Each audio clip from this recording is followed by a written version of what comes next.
Olá, começa agora mais um programa Alesp Conecta. E hoje o nosso tema é a Lei de Segurança Nacional e a Liberdade de Expressão. Para falar sobre esse tema, eu recebo aqui o advogado Caio César Domingues de Almeida. Doutor Caio, seja bem-vindo ao Alesp Conecta. Olá, Fábio. Olá a todos os ouvintes. Eu agradeço a oportunidade de estar aqui. Doutor Caio, para a gente começar esse nosso bate-papo, eu queria que o senhor explicasse, por gentileza, aos nossos espectadores o que diz a Lei de Segurança Nacional, do que ela se trata exatamente. A Lei de Segurança Nacional, ela é de 1983, foi promulgada aí durante o regime ditatorial da ditadura militar aqui do Brasil, mas antes disso a gente já tinha algumas leis, principalmente na era Vargas, que já tratavam teoricamente aí sobre uma suposta segurança nacional. Em 35 foi a primeira, que é a Lei 38. Em 35 também ele promulgou uma nova lei, que é a Lei 136. Em 1937, como a gente sabe, ele promulgou a Constituição Federal, Constituição conhecida como Constituição Polaca, né, que deu início aí ao Estado Novo. É uma Constituição que foi inspirada aí na Itália de Mussolini. E aí a gente teve algumas outras alterações legislativas com o tempo, mas o mais importante a se destacar aqui é que foi durante a ditadura militar que a gente teve mais alterações drásticas em cima dessa lei. Em 1965, depois em 1969, no ato constitucional número 5, que inclusive proibiu o habeas corpus em se tratando de crimes políticos, que é o que essa lei, em tese, tipifica, né? Descreve as condutas ali. E aí, em 1983, o Figueiredo, ele aí sim promulgou uma nova lei de segurança nacional, dessa vez um pouco mais branda, e ela está aí no nosso ordenamento jurídico desde então, ainda que a gente tenha tido a redemocratização em 85 e também a Constituição Federal em 1988, mas em tese ela serve para proteger o Estado de ataques internos contra a democracia ou contra algumas instituições, mas a bem da verdade é que historicamente ela nunca foi usada para proteger democracia nenhuma, ela sempre foi usada em regimes autoritários. Hitler usou na Alemanha, Stalin usou na Rússia, só para mostrar também que não é uma lei usada em regimes autoritários só de direita, né? De esquerda também tem. Então nós estamos com esse problema aí hoje e a gente está tentando resolver os juristas aqui do Brasil, começando a discutir mais sério essa lei. Agora, doutor Caio, o que o senhor nos explicou aqui é bem interessante, porque mostra que essa lei é uma herança desse regime mais autoritário do Brasil. Só que em 1988 nós tivemos uma nova Constituição. Isso depois das diretas já, depois que finalmente a gente estava voltando para um sistema democrático. Na Constituição de 1988 não fica claro mudanças nessa lei, não fica claro o quanto essa lei ela não está de acordo com um país democrático. Explique isso para a gente, por favor. Não, veio a Constituição em 1988, né, como você bem falou, e ela previu um dos direitos, para mim, que é um dos mais importantes em uma democracia, que é a liberdade de expressão, a liberdade de imprensa, mas ela não especificou quais leis que já existiam que teriam sido recepcionadas ou não, ou quais teriam que ser extintas ou não. Então, até que recentemente o STF até declarou que a lei de imprensa ela não foi recepcionada pela Constituição Federal, então ela foi extirpada do nosso ordenamento jurídico. Mas ela não tratou sobre a Lei de Segurança Nacional, mas hoje existem duas ADPFs. ADPFs é o instituto jurídico que a gente usa para questionar se uma lei anterior à Constituição foi recepcionada por ela ou não. Ou seja, se ela respeita os princípios que estão previstos na Constituição, nesse caso aqui, a liberdade de expressão, liberdade de imprensa, mas até o momento o STF ele não se posicionou a respeito dessa lei, se ela foi recepcionada ou não. O STF ele tem um tempo máximo para se manifestar em relação a isso ou não? Não, não tem. E, para ser muito sincero, eu acho um pouco difícil que o STF declare que essa lei não foi recepcionada pela Constituição Federal de 88, porque ele mesmo vem utilizando dessa lei no inquérito da fake news. Eu acho que é 4871 o número do inquérito, mas é um inquérito que ficou conhecido, né, do ano passado. Então, ele mesmo vem usando dessa lei para justificar a abertura de um inquérito, né, lá no próprio STF.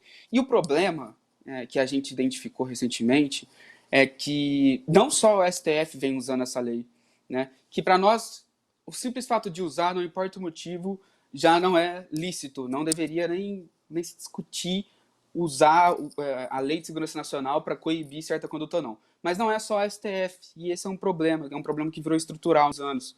O próprio Congresso Nacional também já usou recentemente essa lei para pedir a prisão do Danilo Gentili, o humorista. E o Poder Executivo foi um dos que mais usaram a partir de 2019 ali, principalmente a partir de 2019, com requisição do Ministro da Justiça para perseguir, tentar abrir uma investigação na Polícia Federal sobre possíveis crimes contra a honra do presidente da República, né, como, por exemplo, o caso do Felipe Neto, como, por exemplo, também o caso do cidadão lá de Palmas que fez um outdoor dizendo que o Bolsonaro era pior que um pequi ruído, né? Eu acho que essa foi a expressão. Então, é uma violação estrutural, Poder Executivo, Poder Legislativo e também do Poder Judiciário, e é exatamente por esse motivo que a gente agora que se uniu, um grupo de juristas, de 20 e poucos juristas, para a gente tentar levar essa discussão para a Comissão Interamericana de Direitos Humanos. O senhor acaba de citar aí a Comissão Interamericana de Direitos Humanos. O que ela pode fazer a respeito desse assunto? O senhor, com outros advogados, estão tentando passar a situação que vive o Brasil hoje em relação a essa Lei de Segurança Nacional para essa comissão. Mas no que ela pode interferir efetivamente, doutor? Tá, é importante falar isso porque a gente sempre fica muito limitado aqui, né? Principalmente vários juristas, né? A gente sempre fica muito achando que a gente só consegue resolver os problemas de forma interna, né? Mas aí quando a gente se depara com uma situação de violação estrutural como está acontecendo hoje, a gente pode até acabar se esquecendo que a gente tem esse outro mecanismo, que é o mecanismo da Comissão Interamericana de Direitos Humanos. Eu lembro que o Brasil já foi denunciado uma vez e em algumas outras vezes, mas a mais importante que as pessoas conhecem foi em relação a Maria da Penha, que o Brasil foi condenado, né, por violação dos direitos humanos, dignidade da mulher e por violar também a igualdade de gênero. E tanto é que culminou na Lei Maria da Penha, né, que foi feita em 2006.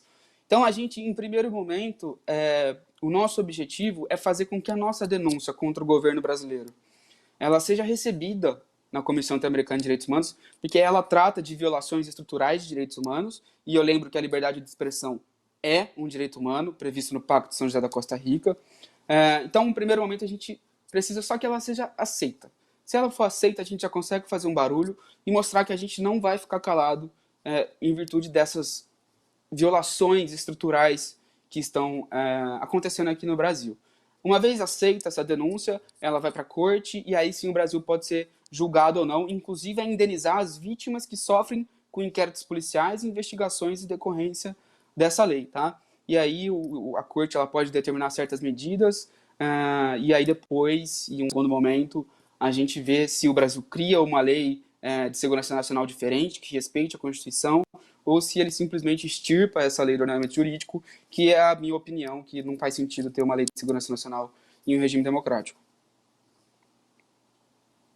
Doutor Caio, a lei é de 83, de 1983, mas nos últimos anos parece que tem muita gente tendo que responder para a justiça como se violou essa lei de segurança nacional. Teve gente que já foi presa. Explica para a gente o que acontece com essas pessoas que são acusadas de violação da lei de segurança nacional no país. Teve gente que já foi presa, inclusive a gente está representando uma dessas pessoas que foi presa, que foi o João, esqueci o sobrenome dele, mas ele é de Uberlândia, e ele fez um post no Twitter. Ele chegou a ser preso, mas já foi solto e agora está respondendo esse processo. Ele está em investigação ainda. Ele vai ser processado provavelmente pelo Ministério Público. Mas já teve, e a tendência é que tenha mais, né? Um dos problemas é que você até perguntou se a Constituição ela falou alguma coisa sobre essa lei ou não, e a bem da verdade é que quase ninguém falou dessa lei desde 83, né? A gente não discutia muito essa lei, porque a gente já teve a redemocratização em 85, a Constituição Cidadã, que é maravilhosa, em 88, e a gente não usou muito essa lei. Nenhum dos três poderes usou muito essa lei.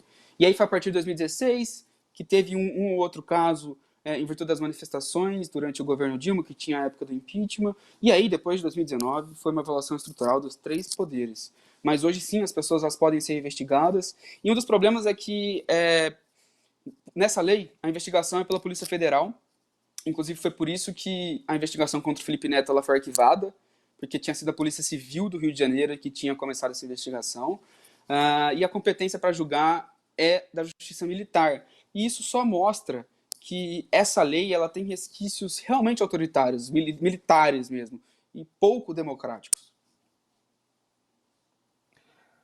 Para quem está escutando a gente e não sabe quem é o Felipe Neto é um youtuber, né, bastante famoso, tem milhões de inscritos no canal dele, e recentemente ele acusou, opinou no caso, né, que o presidente da República seria um genocida. E por causa disso, por causa dessa opinião dele, ele foi acusado de violação da Lei de Segurança Nacional. E, doutor Caio, o que me assusta nesse caso do Felipe Neto é porque não foi só ele, famoso, que chamou o presidente da República de genocida.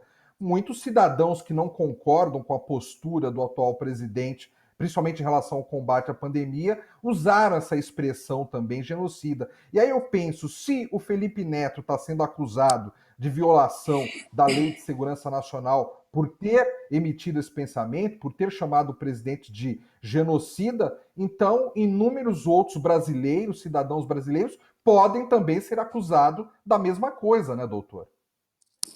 Exatamente. Foi muito bom você ter lembrado disso, porque eu lembro que um dia depois que foi instaurada a investigação contra ele, nos trend topics do Twitter, a hashtag mais usada foi Bolsonaro genocida, e teve mais de 150 mil pessoas que tweetaram isso.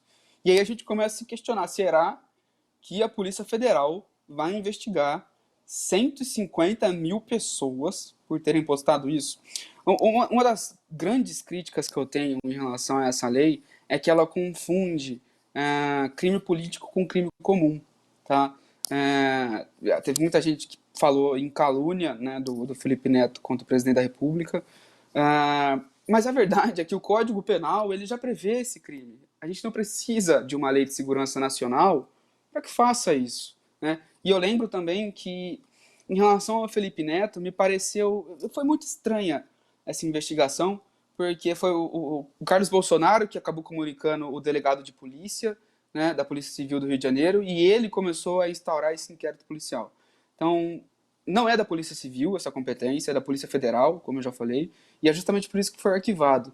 E o Carlos ele dirigiu diretamente a um delegado de polícia que já tinha indiciado o Felipe Neto por corrupção de menores, outra investigação que ele está respondendo aí. Isso resume um pouco a ideia que a gente tem de que essa lei ela não é usada para proteger a democracia ou para proteger algum princípio fundamental do nosso Estado, mas sim para ir atrás de pessoas que não corroboram com o governo, né? E isso é muito perigoso, principalmente em regime democrático. A gente nem deveria estar discutindo isso, a gente não precisaria disso, porque nós estamos em uma democracia. E nos últimos 100 anos, essa lei foi usada em regimes autoritários para perseguir pessoas que não corroboravam com a ideia do governo, né? Não corroboravam com a ideia do governo. Então isso mostra que essa lei ela não serve para proteger o Estado, serve para proteger o governo. Agora, doutor Caio, eu vou fazer agora o papel de advogado do diabo aqui, tá? Porque o senhor nos explicou que o senhor, com inúmeros outros advogados, estão levando para a Comissão Internacional de Direitos Humanos essa lei e as consequências dela aqui no Brasil, principalmente nos últimos anos. Vocês não podem, de alguma forma, serem acusados também de estarem levando um problema interno do Brasil lá para fora e o país acaba tendo soberania diante dos seus atos, né? Não é perigoso isso também pelo fato de vocês estarem indo atrás de uma entidade internacional? Explique isso para a gente, por gentileza, porque do jeito que é dúvida para mim, talvez seja dúvida também para os nossos espectadores. Juridicamente, eu creio que não há essa possibilidade, porque isso é usado, já foi usado outras vezes, né? O Brasil ele é signatário do Pacto de São José da Costa Rica, que prevê vários direitos humanos fundamentais, e o artigo 44 desse pacto, ele dá a prerrogativa de pessoas que se sentirem violadas, ou um grupo de pessoas que querem representar outras que tiveram direitos humanos violados, possam recorrer a essa comissão. Agora, isso não afasta a possibilidade da gente acabar sendo ameaçado, não juridicamente, mas ameaçado em virtude do caos que está o Brasil entre esses dois lados políticos que eles não conversam, né? A gente critica um, acha que apoia o outro. A gente critica o outro, acha que apoia um. E, na verdade, aqui, nesse grupo que a gente juntou, a gente não tem nenhum viés político. A nossa defesa é única e exclusivamente a democracia, a liberdade de expressão. Tanto é que a gente tem, entre os nossos representados, pessoas que criticaram o Bolsonaro e criticaram governos de esquerda. Isso só para mostrar que, em nenhuma hipótese, a Lei de Segurança Nacional pode ser usada para coibir condutas que têm crítica política. Eu lembro que no Poder Executivo e no Poder Legislativo, eles estão lá porque nós escolhemos. Nós vivemos em uma democracia. Nós podemos criticar tanto o presidente, quanto o prefeito, o governador, contra o Congresso Nacional, que são os deputados e os senadores, e isso não pode ser crime. E o que está acontecendo hoje é que essas críticas estão começando a ser investigadas. Isso é inadmissível em tempos democráticos. Doutor Caio, eu tenho uma outra curiosidade. A entidade máxima dos advogados aqui no Brasil, acho que é a Ordem dos Advogados do Brasil, né? A OAB. O que, que a OAB pensa, se manifesta, como ela se manifesta em relação a esse caso da Lei de Segurança Nacional? Qual que é a posição dela em relação a isso? O senhor saberia nos informar? A OAB ela é uma das entidades que podem fazer esse questionamento que a gente comentou no início, que é a DPF, a Arguição de Descumprimento de Preceito Fundamental, que é o instituto jurídico que a gente leva para o STF falar se uma lei foi recepcionada ou não, né? Leis anteriores à Constituição. A OAB é dessas entidades que tem legitimidade para entrar com essa DPF no STF. E também está questionando essa recepção ou não, e a maioria entende que ela não foi recepcionada. Tem uma pequena divergência entre juristas, né, e até políticos, se essa lei não foi recepcionada de forma completa ou se só alguns artigos não foram recepcionados por violarem o princípio da legalidade do direito penal, que é o princípio mais importante que a gente tem. Mas, em tese, a OAB já entrou com essa DPF, não foi julgada ainda também, justamente questionando essa recepção ou não. E agora a gente aguarda o STF se posicionar sobre isso. Mas, como eu já disse, eu acho difícil ele reconhecer que essa lei não foi recepcionada por usar isso do inquérito das fake news. Caio, me corrija se eu estiver errado, mas eu acredito que a Constituição Federal de 1988, ela analisa a liberdade de expressão como algo supremo, como algo que não pode ser questionável, que todo cidadão tem a sua liberdade de expressão.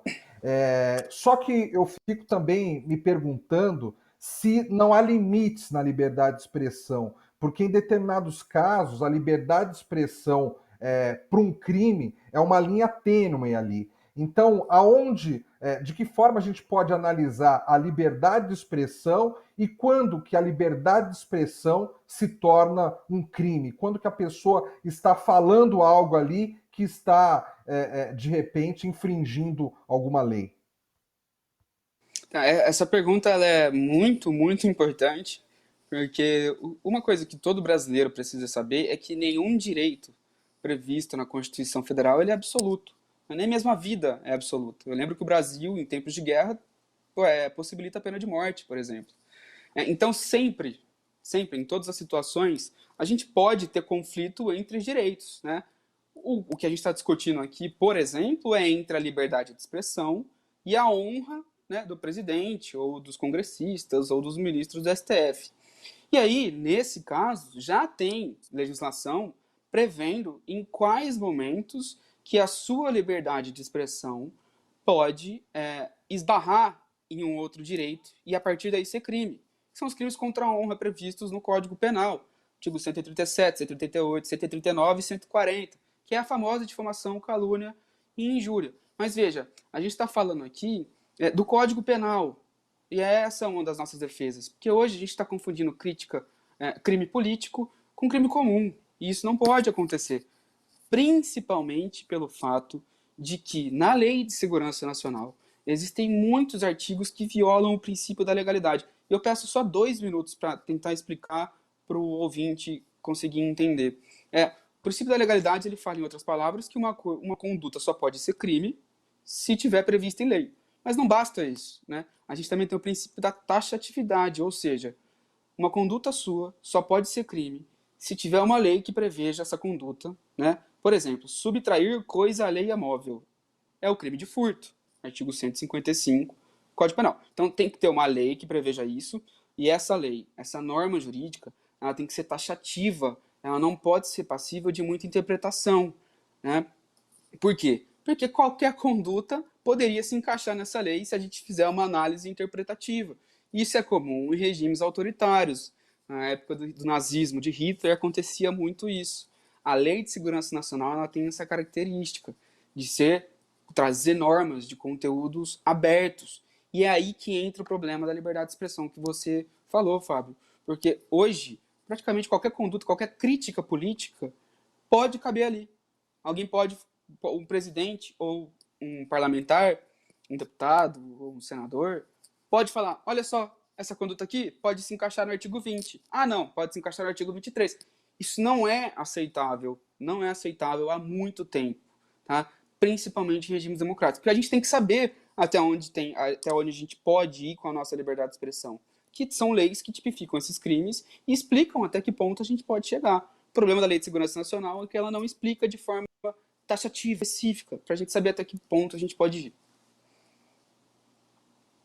Doutor Caio, o nosso tempo aqui está quase esgotado, mas só para ficar claro aqui para o nosso espectador, vocês estão levando, já entregaram esse documento para a Comissão de Direitos ainda não? Quando que vai ser entregue? Essa semana, provavelmente, a gente está em um grupo de 20 e poucas pessoas, né? Cada um ficou responsável por uma parte da denúncia.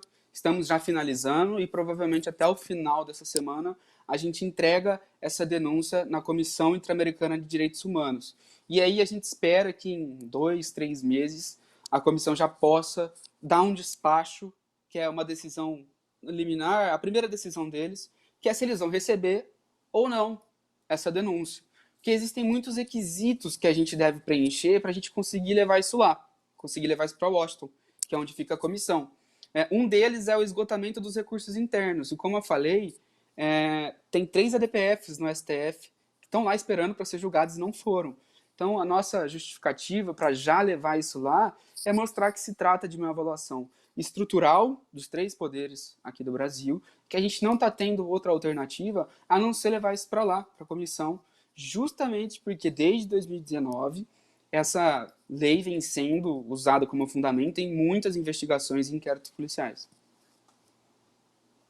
Perfeito. Doutor Caio César Domingues de Almeida, né? Um advogado que, junto com outros advogados, estão encaminhando para a Comissão Interamericana de Direitos Humanos um documento mostrando que a Lei de Segurança Nacional vem sendo usada aqui no Brasil para, muitas vezes, nada mais, nada menos do que censurar pessoas quanto à sua liberdade de expressão. Doutor Caio, muito obrigado pela sua participação aqui no Alesp Conecta.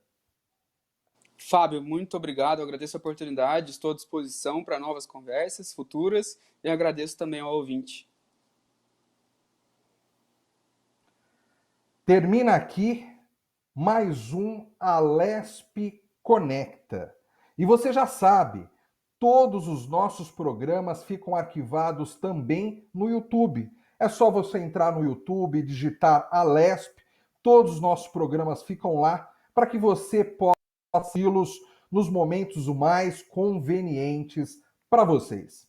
Obrigado pela sua audiência mais uma vez e até o próximo programa.